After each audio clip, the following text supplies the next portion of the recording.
So I just finished watching X-Men Wolverines, and I wanted to review this film before the movie came out because I'm looking forward to the movie. It looks really good, and I was in a bit of an X-Men kind of mood.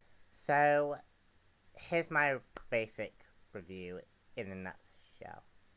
The story is about Logan, and it starts out in 1845 with Logan as a young boy.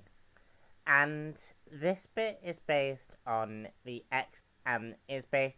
Wolverine Origins, which was about Wolverine in his earlier years before the Weapon X program.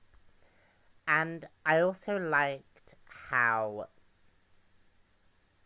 they showed us what Wolverine was doing before the Weapon X program.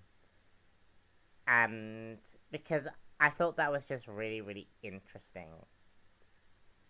And it gave us a good indication that Wolverine is a very hardened battle character.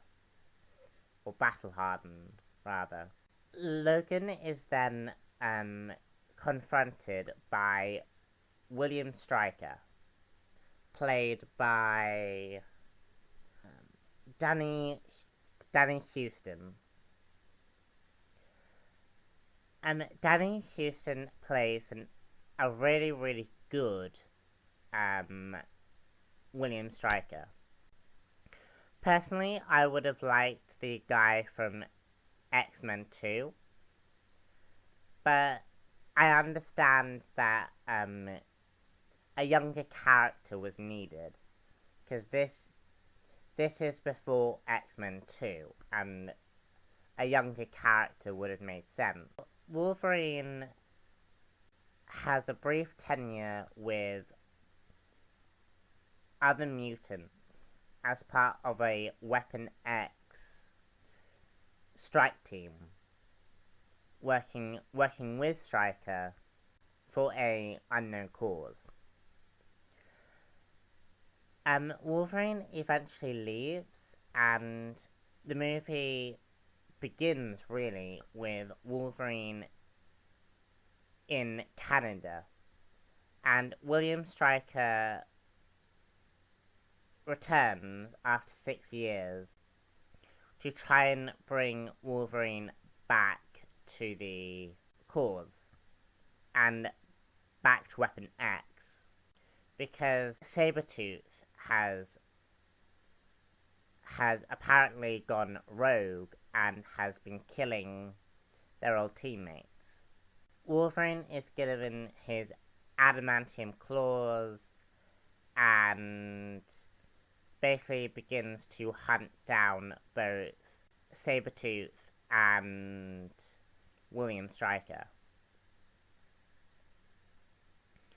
The movie is okay.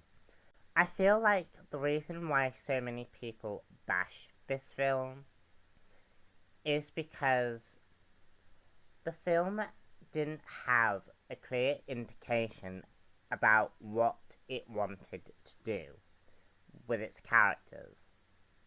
Because originally, the screenplay writers wanted to write the Japanese story, the story that we're getting in the new Wolverine film.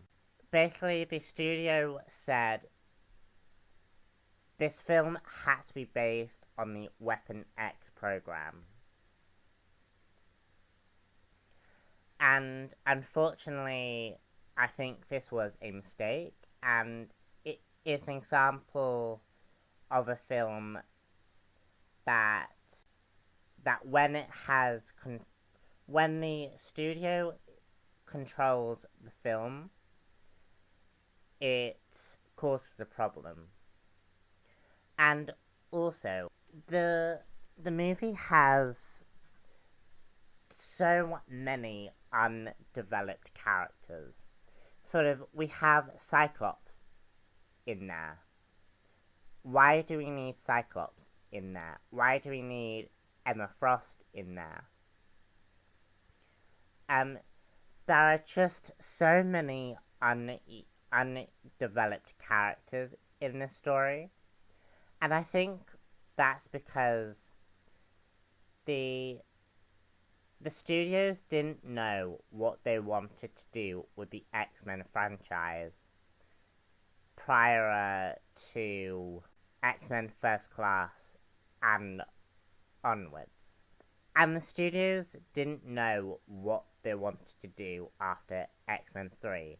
They just knew that they had to make an X-Men film in order to keep the rights to the franchise. And unfortunately what we got is we got a very weak story because of it. I think we can all look at this film with... That's the review done. Thank you for listening. Subscribe if you would like. Please. Pretty please. Anyway. And like the Facebook page for updates and stuff like that. Bye.